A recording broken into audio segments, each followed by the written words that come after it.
cyari igihugu kiyobowe n'umwami ariko cyarateye imbere ku rwego rwo hejuru, imikorere yacyo irenze y'ibindi bihugu byinshi biyoborwa n'abaperezida. Igihano cyo gupfa cyatangwaga umunsi ku wundi kandi n'iherezo ryacyo bateganyaga mu mategeko. Ariko uwa mbere mu masaha nyuma ya saa sita, umukobwa mwiza cyane bidasubirwaho uteye neza bigaragarira buri wese ariko wo mu muryango ukennye, yaraherekejwe n'imbaga y'abaturage bagendaga bamuririra, abandi bamuririmbira indirimbo zo kumusezeraho burundu. Uwahabwaga igihano cyo gupfa aho yabaga atuye muri ubwo bwami hose, bamuzanaga ku kiyaga cyabagamo ingona, bamara kumwicisha umugozi bakamunaga mu mazi akaba ibiryo byazo. Iruhande rw'icyo kiyaga aho babiciraga hari hubatse inkingi ebyiri zifite umutambiko uzihuza hejuru. Hahoraga haziritse umugozi, hari n'ameza ageze ku ipfundo ryawo.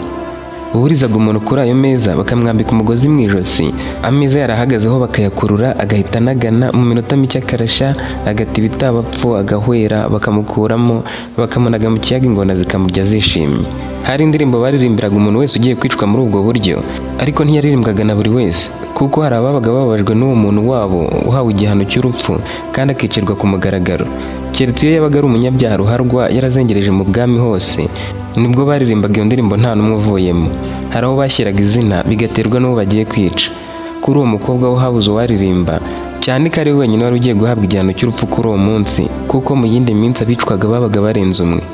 Yari yakoze urugendo rw'amasaha ane n'amaguru, yananiwe cyane, abantu hirya no hino bongorerana bati ariko arabikwiriye pe, ibintu yakoreye umuhungu w'umwami ni ukumwandagaza, noneho umuhungu uzasimbura umwami ku ngoma akaba ari we yituniraho. Ibyo yakoze ni amakosa pe, gusa sinshimishijwe n'uko bagiye kumwica, yewe no kubireba binteye ubwoba ariko nta kundi. Abandi nabo bati ese ubu ntabwo bamubabarira? Gusa hari bake baririmbaga, cyane cyane abakobwa bagenzi wari ugiye kwicwa, baririmba bati arufa arufa, niba kwica utanga amahoro, wazengereje ubwami buzaragwa omega, niba kumanika ingona zikurye, niba kumanike turabishyigikiye. Arufa bamwurije ku meza bamwambika umugozi mu ijosi bagiye gukuraho ameza, akuramo umugozi vuba vuba, ameza agwa ku ruhande rumwe nawe agwa ku rundi. Mu mutima we yaravugaga ati ndabarwanya kugera ubwo ubwami barabimenya, kunyica birabagora. Ndabizi ntibyemewe kunigira umuntu mu mugozi wabanje kumutera icyuma, rero ndabarwanye, sinemera kwicwa n'umugozi, cyane ko icyaha cyanjye ari gishyashya kitarafatirwa ibihano mu mategeko, ntabwo ari cyo kunyicisha. Abantu babonye yikuye mu mugozi barasakuza cyane, bavuza induru bavuga bati uriya mukobwa ni ishyano, ashaka gupfa agaraguritse. Bongeye kwegura ameza bayatereka neza, bamwurizaho, bamwambika umugozi ku nshuro ya kabiri, noneho uramunaganika ararasha agiye gushyiramo umwuka neza neza, akora uko ashoboye awikura mu ijosi ahita awurekura agwa hasi. Abari aho bose basakurije rimwe bati urupfu ruramwanze mwirumuhata, urupfu ruramwanze mwirumuhata. Yari indirimbo yaririmbwaga mu gihe umuntu agiye kwicwa ariko akababarirwa n'umwami. Uwari uhagarariye abatangaga igihano cy'urupfu yabwiye abari ati nimutahe muzagaruke ejo, uyu mukobwa agiye kuguma hano, tuzamwica inzara imaze kumurembya atagifite imbaraga zo kuturwanya. Nako umunsi umwe umuntu ntiyaba ashonje bya nyabyo, muzagaruke nyuma y'iminsi ine inzara yamunogonoye, izi mbaraga zo kwikura mu mugozi zashize. Baramufashe bamushyira mu nzu yari aho, barakinga barigendera. Bari bizeye neza ko adashobora gucika kuko hakingishwaga ibyuma bikomeye, mu nzu mo imbere barashyizemo ibyuma ku nkuta ku buryo n'uwatobora atabona uko asesera ngo asohoke. Abari aho bose baratashye, ababyeyi ba Rufa nabo bagenda bashima Imana bavuga bati aho gupfa uyu munsi yapfa ejo. Gusa nanone agahinda kakabica kuko bavugaga bati kumwica yanegekajwe n'inzara kuzaba ari ukumuhuhura, umwana wacu agiye gupfa rubi. Mu gahinda kenshi mu nzira bagenda, umusaza we witwa Seti yabwiye ababyeyi bati nimwihangane, nanjye byandenze nabuze uko nifata, siniyumvisha ukuntu mushiki wanjye yashyiriweho igihano cyo kwicwa. Gusa mama nawe papa, Arufa yarakabije kandi yanze kumva inama, ibintu yakoze ntibikwiriye. Basi iyo abikora ku mwana w'umutware, agiye kwicwa azize utuntu tworoshye, azize gukunda umwana w'umwami. Yakomeje kuganira n'ababyeyi be abasobanurira uko ibyo Arufa yakoze ari amakosa. Ababyeyi bamaze kubyumva neza nabo bararekura, baravuga bati yari yarigize inkunguzi. Umwana w'umwami nuko ari guhabwa amahugurwa nk'uko tubyumva mu matangazo, naho nawe aba yarisabiye ko bamwica. Nuko ari umwanzuro ufatwa n'intara, guverineri akanzura ugomba kwicwa mu ntara ye. Naho ibyo byashoboraga kugera ibwami, natwe twareba nabi bakatwica, batuziza ko twamwoheje cyangwa ko twabyaye ishyano. Ubusanzwe iyo umuntu yakoraga amakosa yahabwaga ibindi bihano birimo nko gukubura imihanda, gutekera imfungwa cyangwa gushyirwa mu gihome mu gihe icyaha cye cyateza ingaruka zikomeye muri rubanda. Kugira ngo afungwe nuko ikirego cye cyabaga nibura cyageze ku rwego twakwita nk'urw'akarere. Guverineri w'intara iyo byamugeragaho we nta kindi atekerejeho, yatangaga umwanzuro wo kwicwa. Niwe wari watanze umwanzuro wo kwica Rufa. Ku rundi ruhande ibwami hari akazi kenshi. Umwami yarageze mu zabukuru cyane, ari hafi gutanga. Ingoma y'ubwo bwami yahererekanywaga mu muryango, umwami akayiraga umuhungu we w'imfura, bigakomeza bityo mu bisekuruza byinshi. Yaba afite umwe akaba ari we ayiraga. Umwami wariho icyo gihe yari yarabyaye abakobwa 8, ku nshuro ya 9 amaze kwiheba abyara umwana w'umuhungu mwiza cyane ku isura. Yahise afata umwanzuro wo kutazongera kubyara, bituma umwana wamwita Omega avuga ati iri ni ryo herezo ryo kubyara kwanjye, niwe herezo ry'abana banjye, uwo nashakaga ndamubonye, uyu ni Omega azaraga ubwami bwanjye. Uwo muhungu yakuze akunda ubwami, akunda urugamba, akunda abaturage be, ku buryo yitwaraga nk'umwami muzima. Gusa ntiyari yagahawe inshingano. Mu gihe Arufa yakatirwaga urwo gupfa, uwo musore yari amaze amezi 9 ahabwa amabwiriza y'uko azitwara nabi umwami, asobanurirwa uko ubwami buteye, mbese n'ubwo yari abizi ariko yagombaga guhugurwa. Icyumweru cya nyuma cy'uko kwezi kwa 9 yagombaga kukimarana n'umwami ari nawe se, amusobanurira akantu ku kandi, anamubwiraho intege nke zabaye kugira ngo azazikosore. Nyuma yo kumarana icyo cyumweru yagombaga kumuha iminsi 2 akaruhuka, hanyuma akimikwa agasimbura se wari ugeze mu zabukuru bikomeye ku munsi wa 3. Muri ako karuhuko k'iminsi 2 hari umusore w'inshuti ye babanaga, ariko wari umaze iminsi amubwira ati hari umukobwa ufungwa ku bwawe, nuhuguka nzakubwira ibye. Muri iyo minsi Omega ntiyari yemerewe gukoresha telefone, yari amaze amezi 9 atayikoraho, ariko umusore bararanaga akajya amubwira ko hari umukobwa wenda kuzicwa kubera we. Omega nawe turabizi ibintu ndi kwigishwa, ihangana uzambwira iyo nkuru maze guhuguka. Uwo musore witwaga Shemu yari afite amafoto menshi cyane muri telefone yagera nko kuri 600. Omega yaramubwiye ati Shemu, ubu ndahugutse, iyi minsi 2 nta kindi nshaka kumva uretse inkuru y'uwo mukobwa wahoze umbwira. Shemu yaratangiye ati Omega, reba aya mafoto hanyuma tubone kuganira. Omega yarayarebye arumirwa. Yamaze amasaha 2 nta rindi jambo avugishije Shemu, yitegerezaga amafoto yari ku rubuga rwa Facebook rwa Arufa. Mu mezi hafi 8 yarashize, uwo mukobwa nta kindi yasangizaga abamukurikira uretse amafoto y'umwana w'umwami ari we Omega. Yarenzagaho amagambo agira ati yitwa Omega ariko nijye ubikwiriye, wakaba Arufa njye nkaba Omega. Sinzi impamvu iwacu banyise Arufa, ubanza aribo batumye nkunda Omega. Nyuma yo kwitegereza ayo mafoto yihanaguye mu maso, amarangamutima yamufashe asa n'ushaka kurira, abaza Shemu ati uyu mukobwa ni uwo mu yihe ntara? Shemu yarayimubwiye akomeza amusobanurira inkuru yose uko yakabaye. Yaramubwiye ati rero Omega, uyu mukobwa yanditsweho inkuru nyinshi mu binyamakuru, reka ngusomere imwe muri zo nibwo urabasha gusobanukirwa neza.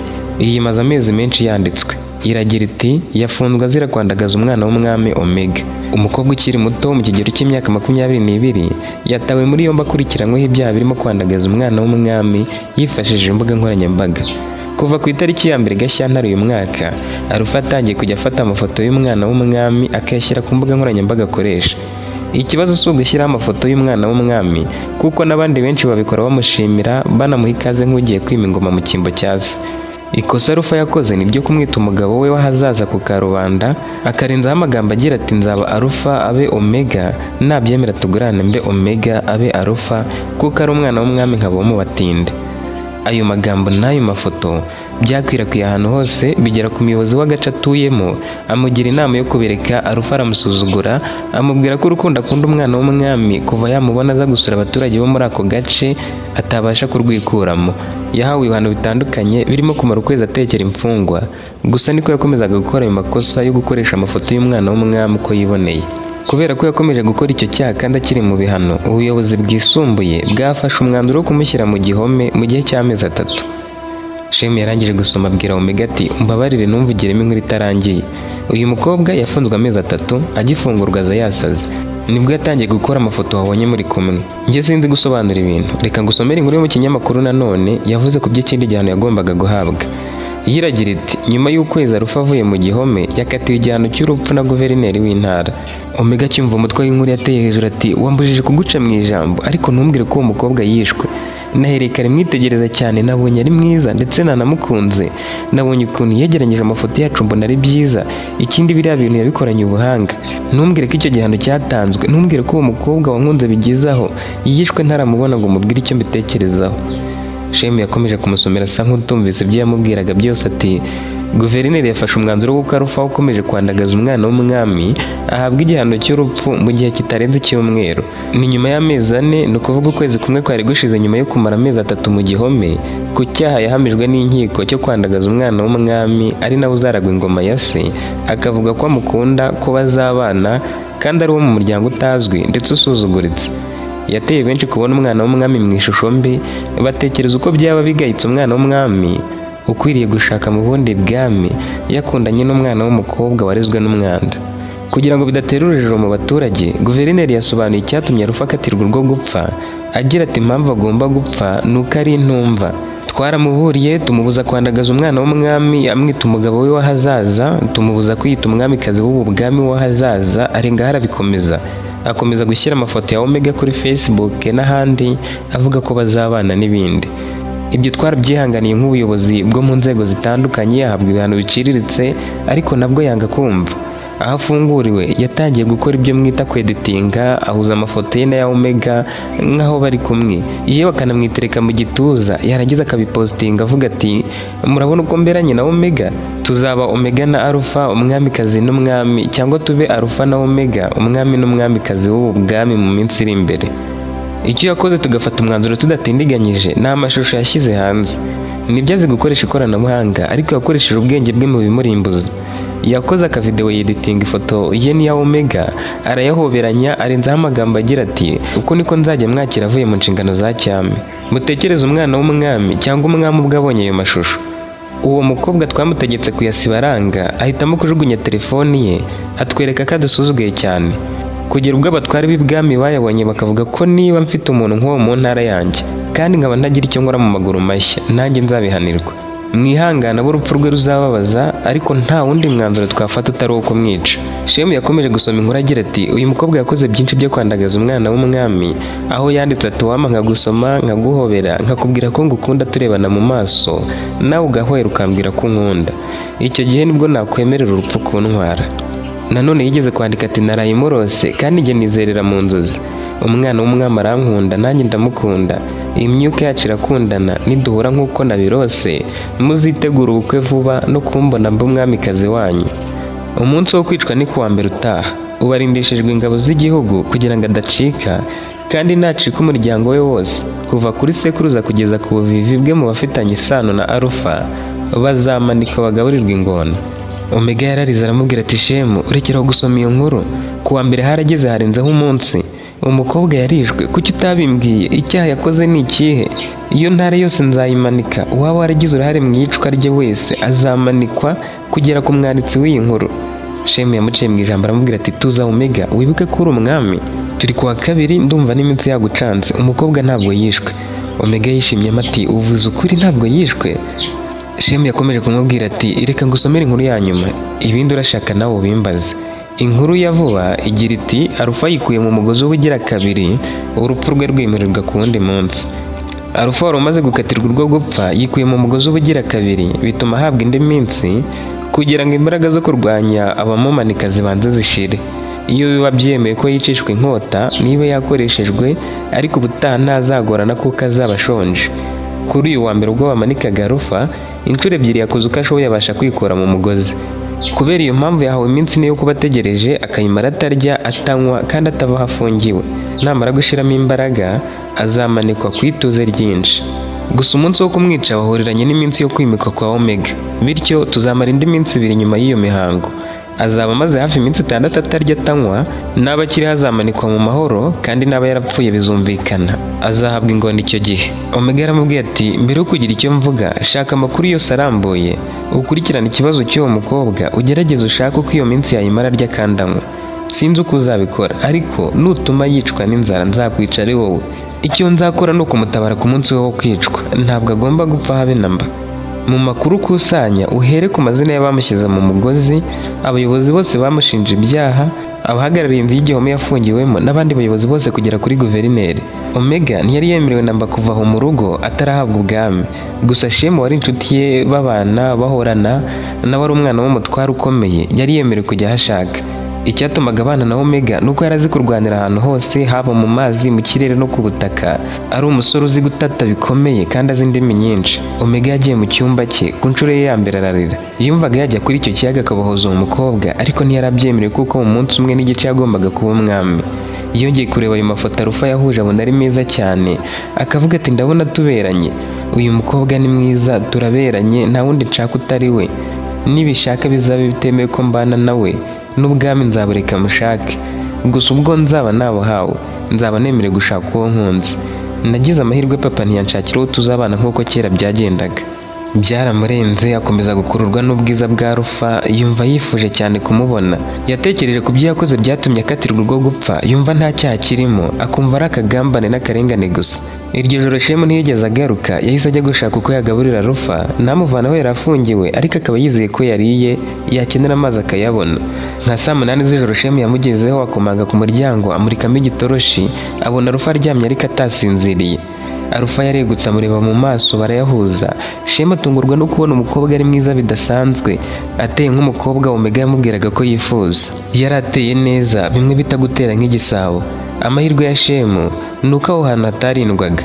Bahazaga baje kumanika umuntu no kumugaburira ingona gusa. Nta kindi cyatungaga izo ngona uretse abantu bazijugunyiraga, kuko buri munsi butiraga nta muntu ujugunywemo.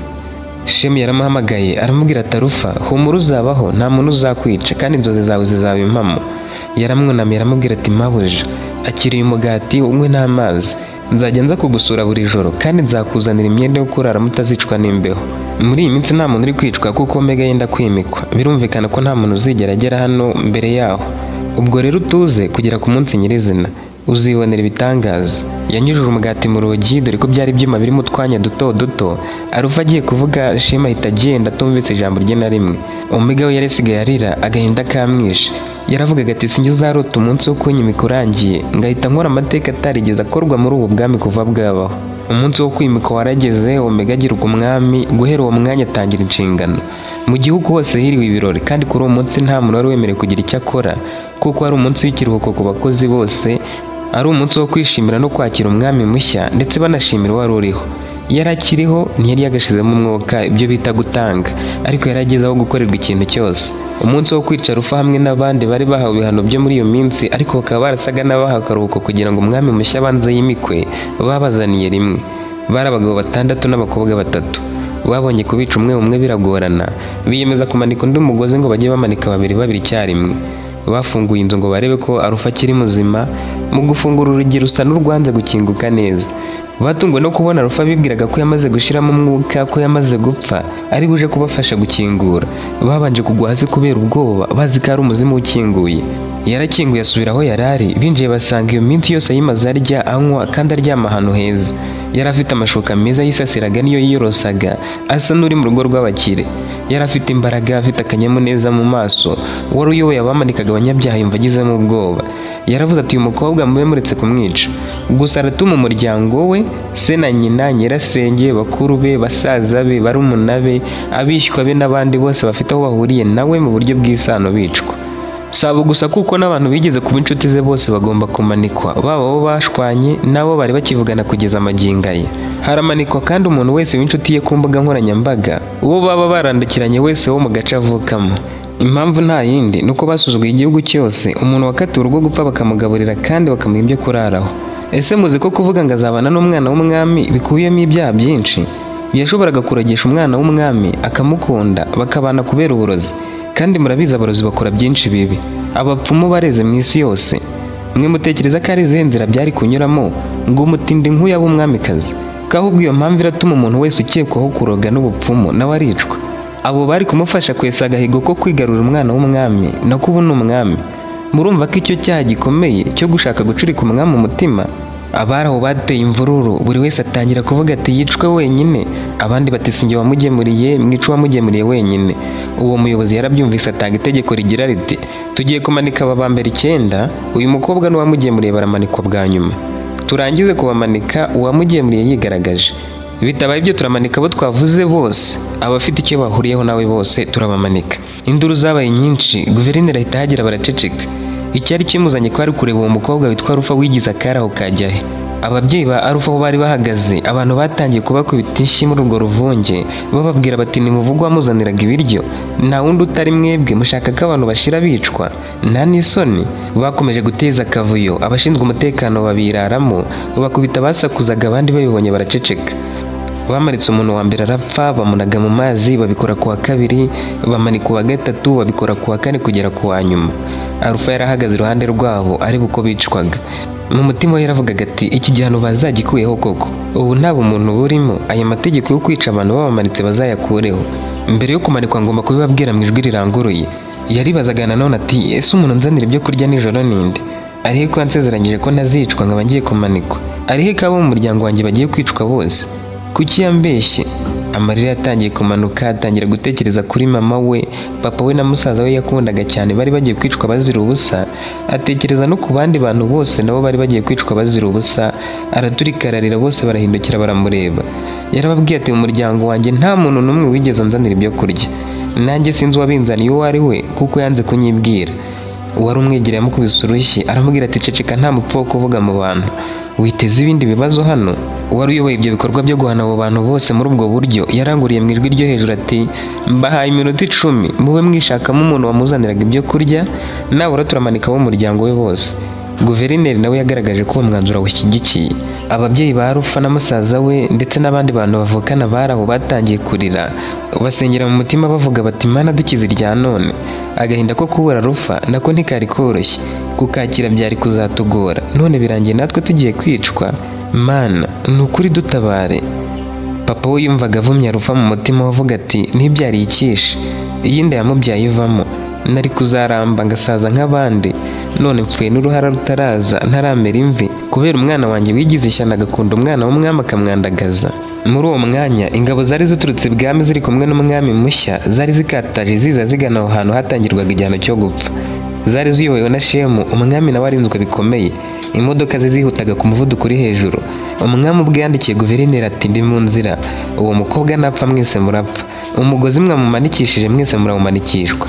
Gusa kubera akavuyo yari arimo, guverineri ntiyasomye ubwo butumwa. Umwami yibwiraga ko arasanga batamumanitse kuko yari yihereye guverineri ubutumwa. Muri iyo minota 10 habuze n'umwe wemera ko ari wagemuriraga Arufa ibyo kurya. Abantu bose bafite aho bahuriye nawe batangiye gutoranywamo, bashyirwa imbere y'abandi babanjirijwe nabo umuryango we nyirizina, ni ukuvuga ababyeyi be nabo bavukana. Guverineri yagiye imbere aravuga ati turahera ku bafitanye isano nawe ikomeye, tugende tumanuka. Nimba mutaritoranyemo wabikoze, abandi mwese turakomeza tubamanike. Arufa aramanikwa nyuma y'abandi bose. Umusaza wa Arufa witwaga Seti yatangiye gutekereza ibintu byinshi. Yarebye mama we, areba papa we, areba abandi bavukana, agahinda kenshi kamwuzura umutima. Yarebye abantu bose bagiye gupfa, areba ukuntu bagiye kuzira ubusa, aravuga ati byose n'ubundi ni ugupfa, ariko aho kugira ngo abantu bose bapfe hapfa umwe, reka nitange mvuge ko nijye wamugemuriraga ibyo kurya, nta kundi reka mbitangire mpfane na mushiki wanjye. Gusa kwitanga byamuteye ubwoba, abanza kugisha inama umutima, avuga ati nibavumbura kumba beshye bose baricwa. Batangiye kuzirika imigozi myinshi yo kubamanikamo. Seti mu ijwi risakuza cyane ati ninjye wamugemuriraga. Abantu bose bacicikiye rimwe, se na nyina baramureba, amarira atangira kumanuka. Bari babizi ko atigeze amugemurira, ariko bumva yiyemeje kubitangira. Ibyishimo byuzuye agahinda byari kuri buri wese mu bari bagiye kumanikwa, kuko Seti yari agiye kubitangira. Badatindiganyije basabye Seti kurira ku meza, dore ko ababamanikaga nabo babaga bahagaze inyuma yabo. Ahantu hari hubatse ari harimo gake, haringaniye n'aho ayo meza umuntu wese yabanzaga gukandagira aho yari ageze. Yaruriye bamushyiramo umugozi, bazana na Arufa bamwambika umugozi, hanyuma mbere yo gusunika ameza bari bahagazeho ngo basigare banagana, babwira Seti bati banza usobanura uko wamugaburiraga, uvuge n'impamvu n'amasaha wabikoragamo. Seti n'ikiniga cyinshi ati nazaga saa 3 z'umugoroba nkamuzanira ibiryo bihiye, namuzaniye ibyo kuraraho, byose nabikoraga muri ayo masaha. Mu buzima bwanjye sinigeze mwereka urukundo, rero nicyo gihe nari mbonye ngo ndugaragaze. Ayo magambo yakoze ku mitima ya benshi, amarira atemba ku matama yabo.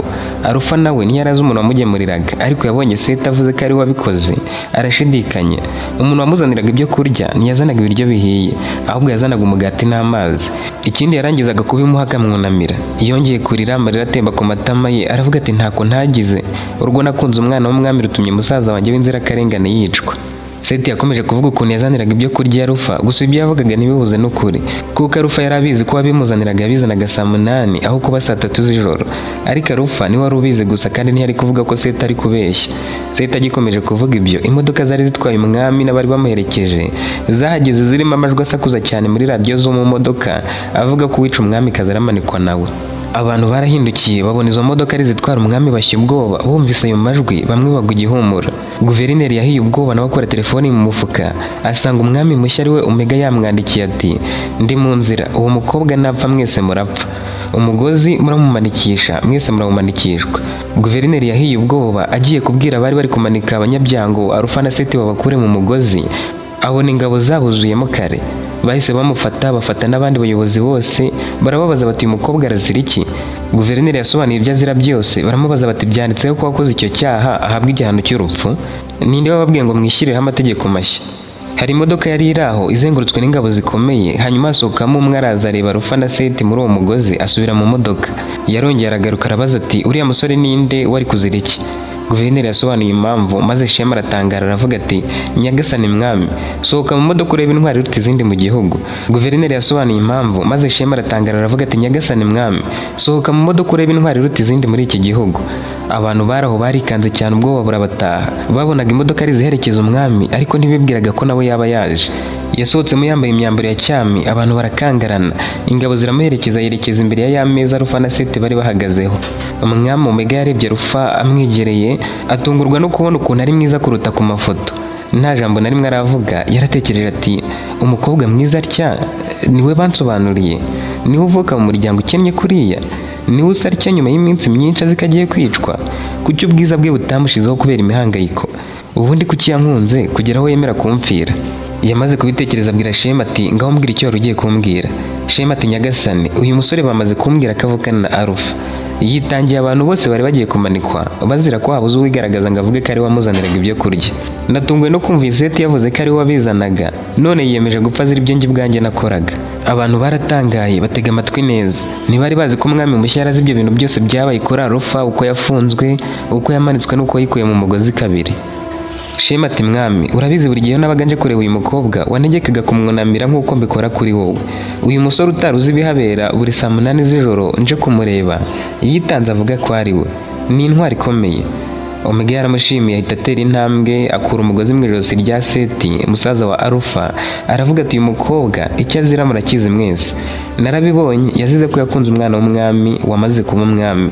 Yamukunze ari umukobwa uciriritse wo mu muryango ukennye.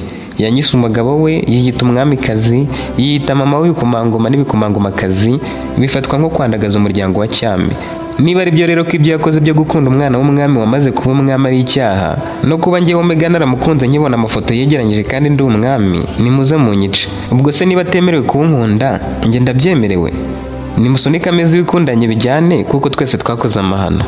Abari aho bari bacecetse habuze n'umwe uvuga, n'impinja zari zarekiyeho kurira. Omega yaravuze ati ko mutaza ngo munyice, nimuzane guverineri hano hanyuma nyicire kuko ari gufata umwanzuro. Guverineri yaje atitira ubwoba bwamurenze. Omega ati sunika ameza. Guverineri ati mwami mumbabarire sinabikora. Omega ati ko nakwandikiye ngo uyu mukobwa ntumwice, kuki wabirenzeho? Guverineri yarapfukamye abwira umwami ati nyagasani, nari ndangajwe na byinshi sinabona ubutumwa bwanyu, mbubonye muhageze, mumbabarire rwose. Omega yamusabye kurira ayo meza amushyiramo umugozi, akura umugozi mu ijosi rya Arufa hanyuma asunika ameza. Guverineri yatangiye kurasha agiye gupfa neza. Umwami abwira Shema ati cuba umugozi. Shema yarawuciye, guverineri ahanuka hasi amukura umugozi mu ijosi, arakorora araruka. Hanyuma umwami arabaza ati nkoze ikosa ko muvanyemo se? Bose bati ntaryo. Umwami ati iki gihano cyatanzwe kuva kera narabaho na data atarabaho, ariko ku ngoma yanjye ngikuyeho. Abantu bose bahise bakoma mu mashyi banezerewe. Yegereye Arufa aramuhobera aramubwira ati uri Arufa ndi Omega, intangiriro n'iherezo rya byinshi mu bwami bwacu. Ndi umwami uri umwamikazi, ntabwo wibeshye, nzakubera se w'abana, tuzabyarana ibikomangoma. Humura nanjye ndagukunda, amafoto yawe kugaragaza uko utari, amafoto yose wakoze narayabonye. Mbabarire natinze kubimenya ko nkunda ngo ngusubize hakiri kare. Arufa yumvaga ari kurota, n'ubwa mbere yarakoze kuri Omega, noneho yaramukoze hanamutera imitoma anamwemerera kumubera umugabo. Abantu bose bakomye mu mashyi, umwami avuga ijambo ryo kubasezera kuko yari agiye kugenda ati, mwese uko muri hano muri abaturage banjye, abantu bishwe uru rupfu bishwe nabi, niyo mpamvu iki gihano gikuweho. Muzabishimire Rufa ugiye kuba umwamikazi wanyu. Guverineri n'abandi bayobozi numvaga ndabamanika, ariko ntibajyanwe mu gihome. Igihano cya nyuma tuzajya dutanga ni ugufunga burundu, si ukwica umunyabyaha, kuko harimo abarenganaga bikazamenyekana nyuma barishwe. Seti, nimara kumenya ibyawe nzaguha inshingano, kuko uri intwari. Uwitangiye abanyamuryango yanakwitangira ubwami bwose. Omega yafashe Rufa akaboko amwinjiza mu modoka, we n'abari bamurinze basubira mu murwa. Nyuma y'imyaka 5, Omega na Rufa baganirije abaturage, dore ko byajyaga bibaho ko umwami n'umuryango we bagirana ibiganiro n'abaturage. Babikoreraga ahantu hamwe mu gihugu, bikanyuzwa ku maradiyo n'amateleviziyo no ku zindi mbuga nkoranyambaga. Umwami yashimiye umuryango we, atangaza ko Seti musaza wa Rufa yagizwe guverineri w'intara y'iwabo, nyuma y'igihe yari amaze yiga ibijyanye no kuyobora. Rufa nawe yafashije ijambo ashimira buri wese, hanyuma basubiramo inkuru y'ukuntu yakunze umwana w'umwami kandi ari umukene, bikarangira babanye nk'umugabo n'umugore ndetse nk'umwami n'umwamikazi b'igihugu. Yagize ati, Omega akizana na se gukorana ikiganiro nabo mu gace k'aho mvuka, nahuje amaso na Omega uretse ko yambwiye ko atakibyibuka. Icyo gihe naratwawe numva mukunze. Amafoto ye yose narakusanyije, nkora nk'ibyo mwabonye byari bigiye gutuma nicwa. Uko bwiraga nuko bwacyaga niko narushagaho kumukunda. Naramurotaga kandi nkumva zizaba impamo. Sinababwira byinshi, we narabimusobanurira abizi. Gusa yabanje kunyita umusazi, aturwa urukundo ntirubaho. Nyuma y'uko ntabaye, namaze igihe nitabwaho n'abaja be, maze kugaruka ku murongo nsubira iwacu. Ubuzima bw'iwacu yabuhinduye bwiza, duha abarinzi benshi murabizi. Yanyiteyeho kugera tubanye. Ubu umwana wacu w'imfura amaze gukura, ni umuhungu usa na se, kandi vuba aha nzabyara undi. Simenyere kuvuga amagambo akomeye, mumbabarire miniraha. Abaturage barishimye baranezerwa aho bari bari hose mu gihugu, cyane ko n'igihano cy'urupfu cyari cyarakuweho biturutse kuri Rufa, ndetse n'ibindi byinshi byababangamiraga byaratangiye gukosorwa, babayeho mu buzima butanga icyizere. Bishimiye ubwo bwami bwa Omega na Rufa, bigira ubwo batangira kwiteranya umwami n'umwamikazi.